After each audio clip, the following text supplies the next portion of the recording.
পেহী, আপুনি হ'বলা মাৰ লগত ইয়াতে বহি আছে। মই আকৌ চাহকাপ বনাই বিচাৰি ফুৰিছোঁ। চাহকাপ খাওক বোলো, ক'লৈ গ'লগৈ? কিয় তুমি অকল মোকেই চাহ দিম বুলি ভাবিছিলা নেকি? নবৌক নিদিয়া? মই নবৌৰ ওচৰত নবহি, নবৌৰ লগত দুষাৰমান কথা নাপাতি মই ক'ত ঘূৰি ফুৰিব লাগে? ইমান দিনৰ মূৰত ঘৰখনলৈ আহিছোঁ। ককাইদেউ, নবৌ গোটেইবোৰৰ লগতে এষাৰ দুষাৰ কথা পাতোঁ, ভাল বেয়া খবৰ লওঁ। সেইবোৰ নকৰি মই এতিয়া ক'লৈ যামগৈ আকৌ? নহয় মানে পেহী, মই তেনেকৈ ভাবি কোৱা নাছিলোঁ আচলতে। মই মানে বাহিৰত বিচাৰি আহিলোঁগৈ, নাপালোঁ যে, সেইকাৰণেহে কৈছিলোঁ। এয়া লওক, আদা দিয়া চাহ বনাই আনিছোঁ, দুইজনীয়ে খাওক। ফালৰি লগাই দেখাবলৈ আহিছে। নিৰ্মলা, খোৱা, একো ঠেহেকপ নধৰিবা। ইমান দিনৰ মূৰত তুমি ঘৰখনলৈ আহিছা, ঠেহেকপ লাগিলে আকৌ আমাৰ ভাল নালাগিব নহয়। খোৱা। নবৌ, তুমি দেখিলানে? দেখিলা, তাই আমাক চাহ খুৱাবলৈ আনিছিল বোলে। চাহকাপ ভালদৰে হাতত তুলি দিবও নোৱাৰিলে। হাতত তুলি দিয়াৰ আগতেই চাহ দুকাপ পেলাই দিলে। এই কি বুলি ক'বা কোৱা? এই আমাক অপমান কৰাৰ ইয়াৰ চাল চলাইছেনে নাই বাৰু? বোৱাৰী, তোমাক মই বহুত ভাল বুলি ভাবিছিলোঁ, কিন্তু তুমি ইমান চৈতানী। তুমি চাহকাপ আমাক দিবলৈ আনি ওচৰত আনি পেলাই দিছা। তুমি ইমান বদমাছ। অপমান নবৌ, অপমান। এয়া ঘোৰ অপমান। সকল অপমান মোকেই কৰা নাই, সেইজনীয়ে আমাৰ দুইজনীকেই অপমান কৰিছে। মই এইখন ঘৰলৈ অহাটো, তোমালোকৰ লগত এনেকৈ ভালদৰে বহি কথা পাতাটো সেইজনী আচলতে সহ্য হোৱা নাই চাগে। তাই ভিতৰি জ্বলি পৰি মৰিছে। মই মানে আহিব নালাগে টাইমতে এইখন ঘৰলৈ, আৰু সেইকাৰণে তাই এইবোৰ কৰিছে। সেইবোৰ সকলো নাটক, মোক অপমান কৰা নাটক। পেহী, এইবোৰ আপুনি কি কথা কৈছে? মই বাৰু আপোনালোক ইয়ালৈ আহিলে কেলৈ বেয়া পাম? মই আপোনাক কিয় বেয়া পাম বাৰু? আপুনি ভুল ভাবিছে পেহী। মই আচলতে চাহকাপ এৰি দিছিলোঁ, আৰু আপুনি ধৰিলে বুলি ভাবিছিলোঁ।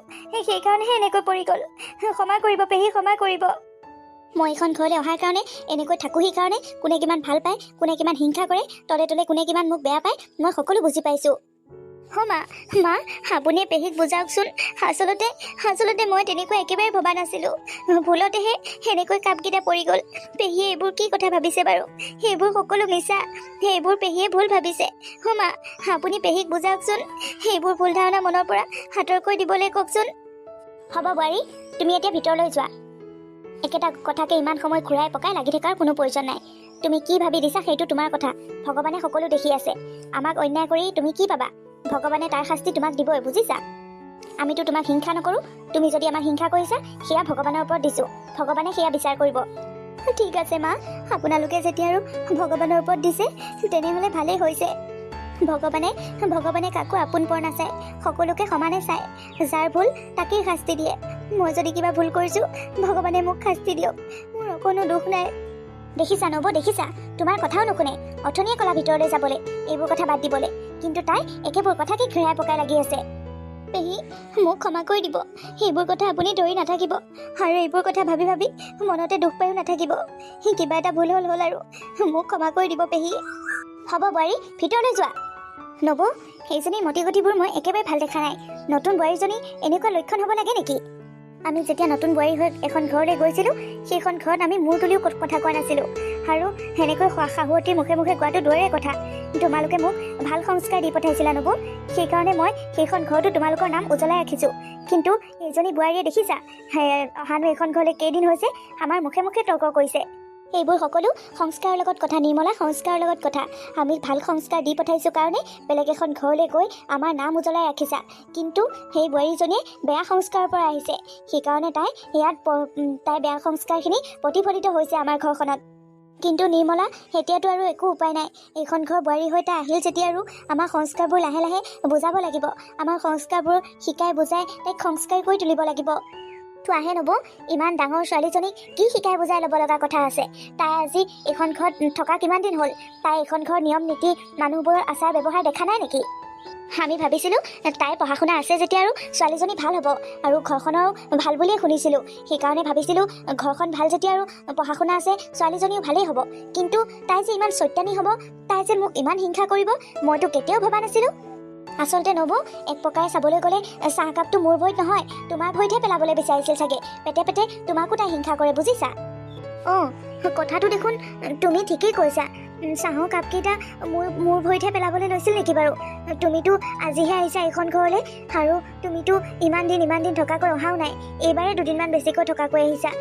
কিজানি তোমাৰ ভৰিত নহয়, মোৰ ভৰিতে পেলাবলৈ বিচাৰিছিল। কথাটো মই এতিয়াহে মন কৰিছোঁ। যিয়ে নহওক নবৌ, তাইক ইমান সাহ নিদিবা। বেছি সাহ দিলে তাই মূৰৰ ওপৰত উঠি নাচিব তোমালোকৰ। আৰু মইতো ইমান সাহে নিদিওঁ। এইখন মোৰ নিজৰ ককাইদেউৰ ঘৰ, মোৰ নিজৰ ঘৰ। এইখন ঘৰতে ডাঙৰ দীঘল হৈ মই বেলেগ এখন ঘৰলৈ গৈছোঁ। এইখন ঘৰত মই সম্পূৰ্ণ নিজৰবগীয়াকৈ থাকিম। মোৰ যেনেকৈ মন যায় মই তেনেকৈ থাকিম। মোৰ যেতিয়াই মন যায় মই তেতিয়াই আহিম। আৰু এতিয়া যদি মই আহিলে এইখন ঘৰলৈ কোনোবাই বেয়া পায় তেনেহ'লে মই বেছিকৈহে আহিম বুলি ভাবিছোঁ নবৌ। যোনবোৰ জ্বলি মৰে সেইবোৰ জ্বলি মৰক, আৰু বেছিকৈ জ্বলাম। আহিবা নিৰ্মলা, আহিবা। তুমি এইখন ঘৰলৈ অহাত কোনেও বেয়া নাপায়। কোনোবাই যদি বেয়া পাইছে তেনেহ'লে পাই থাকিবলৈ দিয়া। আৰু তুমি যদি আজি নহা হয় মই বোৱাৰীৰ আচল ৰূপটো কেতিয়াও নেদেখিলোঁ হয়। তুমি আহি খুব ভাল কাম কৰিলা নিৰ্মলা, বোৱাৰীৰ আচল ৰূপটো দেখাই দিলা মোক। নবৌ, মানুহ চিনি পাওঁতে বেছি সময় নালাগে নহয়, হাতকৈ ধৰিব পাৰোঁ কোনে কি চৈতানি কৰিছে মোৰ লগত। আৰু নবৌ, তুমি অকণমান সাৱধানে চলিবা। তোমাৰ হৈ মাত মাতোতা কোনো নাই। তোমাৰ ল'ৰাটোক তোমাৰ বুকুৰ মাজৰ পৰা কেতিয়া কাঢ়ি লৈ যাবগৈ তুমি গমেই নাপাবা নবৌ। অকণমান সাৱধান কিন্তু। নিৰ্মলা, তুমি ঠিক কথাই কৈছা। মোৰ ল'ৰাটোক যদি মোৰ বুকুৰ মাজৰ পৰা লৈ যায়গৈ তেনেহ'লে ডাঙৰ কথা হ'ব দেখোন। নিৰ্মলা, নিৰ্মলা, মোৰ দেখোন ভয়হে হৈছে। ঘৰখন মোৰ ভাগি যাবগৈ নেকি বাৰু? তুমি এটা কাম কৰিবা, ঘনাই ঘনাই আহি থাকিবাচোন। দুই এটা পৰামৰ্শ দিবাহি। সেইবোৰ শাহু বৈ ইমান অভিজ্ঞতা নাই নহয়। মই দেখোন তেনেকৈ আজলি হৈ থাকিলোঁ। শাহু, শহু, ননন, দেৱৰ সকলো লগতেই মিলি থাকিলোঁ। যোনে যেনেকৈ কয় তেনেকৈ চলি গ'লোঁ। আৰু সেইকাৰণেই আজিও সকলোৱে মোক ভাল পায়। এতিয়া এনেকুৱা চৈতানী বোৱাৰী এজনীৰ লগত মই কেনেকৈ চলিম বাৰু? মই পাত্তা পামনে? তুমি একো চিন্তা নকৰিবা নবৌ, একো চিন্তা নকৰিবা। মই আছোঁ নহয়, মই ঘনাই ঘনাই আহি থাকিম। আৰু ফোনটো আছে নহয়, মোক ফোন কৰি জনাই থাকিবা কি হৈছে কি নহৈছে। ঠিক আছে নিৰ্মলা। অথনি কথাটো ভাবিহে মনটো বৰ বেয়া লাগি আছে। মই দেখোন মাহঁতৰ কথা, পেহীহঁতৰ কথা তেনেকৈ একেবাৰে নাভাবোঁ। পেহীয়ে বাৰু মোৰ বিষয়ে ইমানবোৰ বেয়াকৈ কিয় ক'লে? মইতো ইমান বেয়াকৈ আজিলৈকে কেতিয়াও ভাবি পোৱা নাই। কোৱাটো দূৰৰে কথা। য'তে বাঘৰ হয় ত'তেই ৰাতি হয়। মোৰো তেনেকুৱাহে হৈছে। যোনখিনি সময়ত একো ভুল নহওক, সকলো কাম ধুনীয়াকৈ হৈ যাওক বুলি ভাবোঁ, সেইখিনি সময়তহে কেনা লাগে। মোৰ বাৰু হাতৰ পৰা কাপকেইটা পৰিবলৈ সেইখিনি সময়হে বাছি ল'ব পাৰেনে বাৰু? পাকঘৰতে পৰা হৈও হয়, বা মোৰ নিজৰ ভৰিতে পৰা হৈ একো কথা নাছিল। কিন্তু পেহী আৰু মাৰ ওচৰত পৰিল কাৰণে তেওঁলোকে কথাটো ওলোটাকৈ ভাবি ল'লে। এতিয়া মই বুজাইও বলে পৰা নাই। হেৰা, তুমি ওলালা মানে লাহে লাহেকৈ ওলাই আছোঁ। আৰু মাহঁতক কথাটো ক'লানে? মা আৰু পেহীক কথাটো ক'লানে নাই? তুমি যে তোমাৰ বৰ্তাৰ ঘৰ বিয়া খাবলৈ যাব ওলাইছা, মাহঁতে বা যাবলৈ দিয়ে নে নিদিয়ে? মাহঁতক আকৌ মইহে সুধিব লাগে, তুমিয়ে দেখোন সুধিব পাৰা। মই সুধিব পাৰোঁ, কিন্তু তুমি সুধিলে বেছি ভাল হয়। মোৰ মা, মই সুধিলেও নুসুধিলেও মই যাব পাৰিমেই। কিন্তু তুমি এখন ঘৰৰ বোৱাৰী, তুমিতো মাহঁতক সুধিবই লাগিব। আৰু বিয়াখন মোৰ লগৰ কাৰোবাৰ হোৱা হয় বা মোৰ পৰিয়ালৰ হোৱা হয় একো কথা নাছিল, কিন্তু বিয়াখনতো তোমাৰ নিজৰ বৰ্তাৰ ঘৰ, তুমিহে সুধিব লাগে আকৌ। ৰ'বা, মই মা আৰু পেহীক মাত দিওঁ, তুমি মাহঁতক কথাটো কোৱা। দেউতাৰ লগত ইমান কথা নাই, মা আৰু পেহীক কথাটো ক'লেই হ'ব, বুজিছা? মানে শুনাচোন। ৰ'বা, মই মাহঁতক মাত দিওঁ। মা, এইপিনে আহাচোন। পেহী, তুমিও আহা। মই মাতিছোঁ, মাহঁত আহিব। তুমি সুধি ল'বা হা, মই কাপোৰযোৰ চেঞ্জ কৰি লওঁ। কি হ'ল বাবা, তই কেলে চিঞৰি আছিলি? কিবা কথা থাকিলে আমাৰ ওচৰলৈ যাব নোৱাৰ নেকি? আমিহে তহঁতৰ ৰুমলৈ আহিব লাগে। মানে মা, মোৰ তোমালোকক তেনেকুৱা একো কথা ক'ব লগা নাই, মানে এওঁহে কিবা এটা ক'ব লগা আছিল, সেইকাৰণে মাতিবলৈ দিলে। হেৰা, নোকোৱা কিয়? মা, পেহী, মানে আমাৰ বৰ্তাহঁতৰ দাদা এজনৰ বিয়া, আমি তাৰ পৰা আহোগৈ বুলি ভাবিছিলোঁ। যামনে? তুমি দেখোন ওলাই কৈ ৰেডিয়ে হৈ আছা, এতিয়ানো কথাষাৰ সোধাৰ কি অৰ্থ থাকিল? মানে মা, এওঁ সুধিব বুলি ভাবিছিলোঁ, সেইকাৰণে ওলাই আছিলোঁ। কিন্তু এতিয়া আকৌ মই সুধিব লগা হোৱাৰ কাৰণে এনেকৈ ওলাই মেলিয়ে সুধিছোঁ। আৰু কি কৰিম, যামনে? বৰ্তাই ঘৰ বিয়া যেতিয়া আৰু ৰ'বা নবৌ, বোৱাৰীৰ মাকৰ ঘৰখন বামুণীয়া নহয় জানো? পেহী, আমাৰ মাহঁতৰ ঘৰ গোটেই গাঁওখনেই বামুণীয়া মানুহ। আমাৰ তাত হৈধনীয়া বা বেলেগ সমাজৰ সেইবোৰ নিয়মেই নাই, সকলো বামুণীয়াই। তেনেহ'লে বামুণীয়া বুলি জানাই যেতিয়া আৰু তুমি সেইখন ঘৰত বিয়া খাবলৈ যাবৰ কাৰণে কিয় ঠেং দাঙিছা? মানে পেহী, বৰ্তাৰ ল'ৰা যেতিয়া আৰু মোৰ নিজৰে দাদা নহয় জানো, সেইকাৰণেহে। নোৱাৰা, বুজিছা, নোৱাৰা। এইখন ঘৰ হৈধনীয়া মানুহৰ ঘৰ। এইখন ঘৰত এনেকুৱা নানান ধৰণৰ বিবিচাৰি নচলিব। তুমি হৈধনীয়া ঘৰৰ বোৱাৰী, এইখন ঘৰত তুমি বিয়া হৈ আহিছা। এতিয়া এইখন ঘৰৰ নীতি নিয়মবোৰ তুমি মানি চলিব লাগিব। বৰ্তা পুতেকটো দূৰৰে কথা, তোমাৰ নিজৰ ককাই ভাই কিবা এটা পাতিলেও তুমি তাত যাব নোৱাৰা, বুজিছা? সেইবোৰ লোভ সামৰি থোৱা। কিন্তু পেহী, বিয়াখনলৈ যে ঘৰৰ সকলো মিতিৰ কুটুম আহিছে, অকল মইহে যোৱা নাই। মাহঁতে এতিয়ালৈ বহুতবাৰেই ফোন কৰি আছে, কিয় যোৱা নাই, কিয় দেৰি হৈছে বুলি। এতিয়া মই যদি নাযাওঁ তেনেহ'লে বৰ বেয়া কথা হ'ব দেখোন। বেয়া কথা হ'ব? কি বেয়া কথা হ'ব হা? তোমাৰ শহু শাহুৰ সমাজৰ আগস্থানত বহে, তেওঁলোকৰ ঘৰৰ বোৱাৰীজনীয়ে বামুণীয়া চামুণীয়া নামানাকৈ জাত বিচাৰ নোহোৱাকৈ খাই ফুৰিলে সেইখন সমাজত তোমাৰ শহু শাহুক কোনোবাই মানিবনে? অঁ বোৱাৰী, নিৰ্মলাই ঠিক কথাই কৈছে। মই কথাটো পাহৰিছিলোঁৱেই। তোমাৰ নিজৰ ককাইৰা বিয়া হ'লেও তুমি এতিয়া যাব নোৱাৰা, কাৰণ তুমি এইখন ঘৰৰ বোৱাৰী। তুমি এতিয়া যিখন সমাজত আছা তুমি সেইখন সমাজৰ মতেহে চলিব লাগিব। তুমি যিখন ঘৰত আছা সেইখন ঘৰৰ মতেহে চলিব লাগিব। তুমি তোমাৰ মাৰ ঘৰখনৰ কাৰণে কান্দি থাকিলে এতিয়া নহ'ব আৰু। কিন্তু মা, বিয়াখনলৈ নগ'লে বৰ বেয়া কথা হ'ব দেখোন। তোৰ মানে যাওঁ যাওঁ লাগিলেই? যা, জাত বিচাৰ নোহোৱাকৈ খাই ফুৰগৈ। এইখন সমাজত তোৰ মাৰে দেউতাক কিমান মানুহে ভাল পায়, কিমান আগস্থান দিয়ে। তই সেইবোৰ কাম কৰগৈ যা। মায়ে বাপে লগতে তললৈ নমাই আনিব। হেৰা, পেহীয়ে ঠিক কথাই কৈছে। আমি বিয়ালৈ নাযাওঁৱে দিয়া, বুজিছা? অঁ বোৱাৰী, কাপোৰ কানি খুলি পাকঘৰত লাগাগৈ। বিয়া বাৰু খাই ফুৰাৰ কোনো প্ৰয়োজন নাই। ব'লা নিৰ্মলা, ব'লা। চে, বৰ বেয়া কথা হ'ব এতিয়া দেখোন।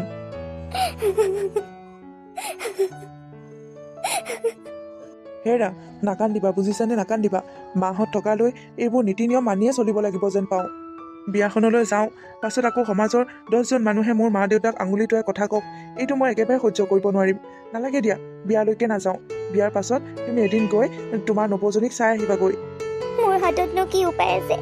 বিয়াখনলৈ নোযোৱাৰ বাহিৰে আৰু বেলেগ উপায় আছে জানো মোৰ হাতত?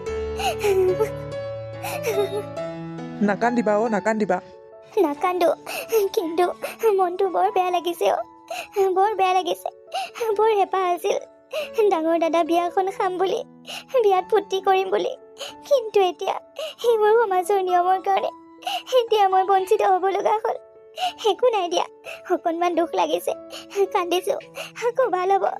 কিনো আৰু, মইতো এতিয়া লোকৰ হাতত থকা চাবি দিয়া পুতলাহে।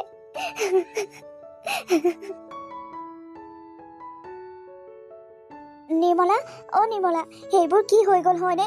ইমান সোনকালে, ইমান কম বয়সতে সেইবোৰ কি হৈ গ'ল তোমাৰ নিৰ্মলা? নব, এইবোৰ কেনেকৈ হ'ল, কি হ'ল একো নেজানো। মোক ভগৱানে ইমান ডাঙৰ শাস্তি দিছে, উশাহে ল'ব নোৱাৰো, শক্তিয়ে নাপাওঁ দেখোন গাটোত। নব, অ' নব। পেহী, আপুনি একো চিন্তা নকৰিব, সকলো ঠিক হৈ যাব। আমি আছোঁ নহয়, আমি আপোনাক ভাল ডক্টৰৰ ওচৰলৈ লৈ যাম, ভাল ডক্টৰক দেখাম। আপুনি এনেকৈ বেমাৰ হৈ পৰি থাকিলে নহ'ব নহয়, আপুনি সুস্থ হ'ব লাগিব। বোৱাৰী, তুমি আহিছা। বোৱাৰী, মোক ক্ষমা কৰি দিবা। মই তোমাৰ লগত বহুত নোহোৱা অন্যায় কৰিলোঁ, সেইবোৰৰ কাৰণে মোক ক্ষমা কৰি দিবা বোৱাৰী। পেহী, এতিয়া সেইবোৰ কথা বাদ দিয়ক। সেইবোৰ মই একো ধৰি থকা নাই, আৰু আপুনিও ধৰি নাথাকিব। বাদ দিয়ক সেইবোৰ কথা। এতিয়া কওক, ডক্টৰে কি কৈছে? ডক্টৰেনো কি ক'ব আৰু, কৈছে সেনেকৈ থাকিব লাগিব, আৰু অপাৰেশ্যন কৰোঁতে তেজৰ প্ৰয়োজন হ'ব। ইমাননো তেজ কোনে দিব? অপাৰেশ্যনটো ফ্ৰীতে হ'ব বুলি কৈছে, কিন্তু ঔষধ পাতি খৰচ হ'ব, আৰু তেজ কিনিব লাগিব। ক'ৰ পৰানো তেজ কিনিম? ইমান টকা পইচা ক'তনো আছে আমাৰ নিচিনা দুখীয়া মানুহৰ? সেইকাৰণে মৰণকে বাছি লৈছোঁ আৰু। এনেকৈ থাকিব লাগিব, আৰু মৰণকে সাৱটি লৈছোঁ মানে? এইবোৰ কি কথা কৈছে পেহী? তোমাক আমি কাইলৈকে ডক্টৰৰ ওচৰলৈকে লৈ যাম। আৰু কিমান তেজ প্ৰয়োজন হ'ব? তোমাক যিমান তেজ লাগে মই দিম। তুমি আমাক ইমান সোনকালে এৰি থৈ ক'লৈকো যাব নোৱাৰা। পেহী, তুমি একো চিন্তা নকৰিবা, এওঁ ঠিকে কৈছে। কাইলৈকে তোমাক আমি হস্পিটেললৈ লৈ যাম। নিৰ্মলা, বোৱাৰীয়ে ঠিকে কৈছে, একো চিন্তা নকৰিবা, আমি আছোঁ নহয়। যিজনী বোৱাৰীক মই ইমান অত্যাচাৰ কৰিলোঁ, সেইখন ঘৰৰ পৰা সেইখন ঘৰলৈ গৈ মই নিজৰ অধিকাৰ দেখাই তাইক ইমান দুখ দিলোঁ, ইমান কষ্ট দিলোঁ। আজি মোৰ দুখৰ দিনত সেই বোৱাৰীজনীয়ে মোৰ সাহস হ'বলৈ আহিছে, তাই মোক সহায় কৰিবলৈ আগবাঢ়ি আহিছে। মই আজিহে শান্তি পাইছোঁ। বোৱাৰীৰ ওচৰত মই ক্ষমা খোজোতেহে মোৰ ভাল লাগিছে। মই এতিয়া শান্তিত মৰিবও পাৰিম। আচলতে সেইবোৰ সকলো মোৰ ভুলৰ শাস্তি। মোক ভগৱানে এইবোৰ শাস্তি দিছে, বোৱাৰী, শাস্তি দিছে। একেবোৰ কথাকে আৰু কিমান কৈ নাথাকে পেহী? সেইবোৰ কথা বাদ দিয়কচোন, সেইবোৰ কথা পাহৰি যাওক। মইতো কেতিয়াবাই পাহৰিলোঁ সেইবোৰ কথা। তুমি পাহৰি গ'লা বোৱাৰী, কিন্তু মই সেইবোৰ একোৱেই পাহৰিব পৰা নাই দেখোন। ভগৱানে মোক সেইবোৰ দৃশ্যকে সপোনত দেখাই দি থাকে। মই ইমান বদমাচি হৈ গৈছিলোঁ, ইমান অত্যাচাৰী হৈ গৈছিলোঁ। মোক ক্ষমা কৰি দিবা বোৱাৰী, ক্ষমা কৰি দিবা। মই আৰু তেনেকুৱা কেতিয়াও নকৰোঁ তোমাৰ লগত। হ'ব দিয়ক, সেইবোৰ কথা এতিয়া বাদ দিয়ক। আপুনি এতিয়া হস্পিটেললৈ যাবলৈ ৰেডি হওক। আমি সকলো থাকোঁতেই আপোনাৰ একো ক্ষতি হ'ব নোৱাৰে। আমি একো ক্ষতি হ'বলৈ নিদিওঁ। মা, কাইলৈ আপুনি ওলাব। বোৱাৰী, আমি সকলো যাম। নিৰ্মলা, তুমি একো চিন্তা নকৰিবা, সকলো ভাল হৈ যাব। পেহী, আমি আছোঁ নহয়, টকা পইচাৰ চিন্তা তুমি কৰিব নালাগে, আমি সকলো মেনেজ কৰিম। নব, নব, আচলতে বোৱাৰী ভুল নাছিল, ভুল মোৰহে আছিল। মইহে বোৱাৰীক দুখ ধৰি ধৰি কিছুমান কথা বদনাম জাপি দিছিলোঁ। যিজনী বোৱাৰীক মই ইমান অপমান দিলোঁ, মিছা বদনাম গাই গাই শাহুৱেকৰ পৰা গালি শুনালোঁ, নিজৰ ঘৰখনতে বেয়া কৰি থৈ আহিলোঁ। আজি সেইজনী বোৱাৰীয়ে মোৰ কাৰণে তেজ দিবলৈ সাজু হৈছে, তেজ দিবলৈ আহিছে তাই মোৰ কাৰণে। মই আজি বহুত লাজ পাইছোঁ। নব, নব, মই আজি সঁচা কথা কৈছোঁ, মোক ক্ষমা কৰি দিবা তোমালোকে। এতিয়া মোৰ মৰিলেও একো আক্ষেপ নৰখে আৰু মনত সকলো উদঙাই দিছোঁ মই। নিৰ্মলা, বোৱাৰীয়ে দেখোন সেইবোৰ কথা বাদ দিবলৈ কৈছে। বোৱাৰীয়ে সেইবোৰ কথা একো ধৰি থকা নাই। আৰু তুমি মোক যিমানেই যি কথা নলগোৱা কিয়, মই বোৱাৰীৰ কথা সকলো বুজি পাওঁ। তুমি আমাৰ ঘৰলৈ যোৱা কেইদিনতহে আমাৰ ঘৰখন অশান্তি হয়, কিন্তু তাৰ পাছত সকলো ঠিক হয়। তুমি বেয়া পাবা বুলিহে মই তোমাক একো কথাই খুলি ভাগি নোকোৱাকৈ আছিলোঁ। তুমি যদি মিছাটো কোৱা, মই তাকেই ভয় দি আছিলোঁ। আৰু বোৱাৰীয়ে দুখ পালেও তোমাকে দেখাই মই বোৱাৰীক দুষাৰমান গালিও পাৰিছিলোঁ। কিন্তু মনে মনে মই বোৱাৰীক একেবাৰে বেয়া পোৱা নাছিলোঁ। তুমি সেইখন ঘৰৰ ছোৱালী, দুদিনৰ কাৰণে গৈ তুমি আকৌ সেইখন ঘৰত দুখ পাই আহিলে আমাৰো বেয়া লাগিব নহয়। সেইকাৰণেহে তুমি কিবা এটা ক'লে তোমাৰ লগতে হাঁহ মিলাইছিলোঁ। বোৱাৰীয়ে দুখ পালেও তোমাকেই মই সঁচা বুলি ভাবিছিলোঁ। কিন্তু আমি শাহু বোৱাৰী কেতিয়াও বেয়া হোৱা নাছিলোঁ। তুমি গুচি অহাৰ পাছত বোৱাৰীক মই সকলো কথা ক'লোঁ। পিছলৈ বোৱাৰীয়ে বুজি পোৱা হ'ল। পিছলৈ আমাৰ ঘৰখনত একেবাৰে কাজিয়া পেচাল নোহোৱা হৈ গ'ল। আৰু একমাত্ৰ সেইকাৰণেই হয়তো বোৱাৰীয়ে একো কথাই ধৰি থকা নাই, সকলো কথাই পাহৰি গ'ল। পেহী, মায়ে মোক সকলো কথা কৈছিল আৰু মই সেইকাৰণে সকলো পাহৰি গ'লোঁ আৰু সকলো এৰি দিলোঁ। পাছলৈ মায়ে মোক তোমাৰ লগত লগ হৈ গালি পাৰিলেও মোৰ একেবাৰে বেয়া নলগা হ'ল। মই আচলতে সকলো বুজিয়েই পাইছিলোঁ। এতিয়া সেইবোৰ সকলো বাদ দিয়ক আৰু আপুনি এতিয়া সুস্থ হৈ আহিব। আমি আকৌ আগৰ দৰে ধুনীয়াকৈ হাঁহি মাতি থাকিম। বোৱাৰী, মই আৰু তেনেকুৱা ভুল কেতিয়াও নকৰোঁ। জানো পেহী, মই সকলো বুজি পাইছোঁ।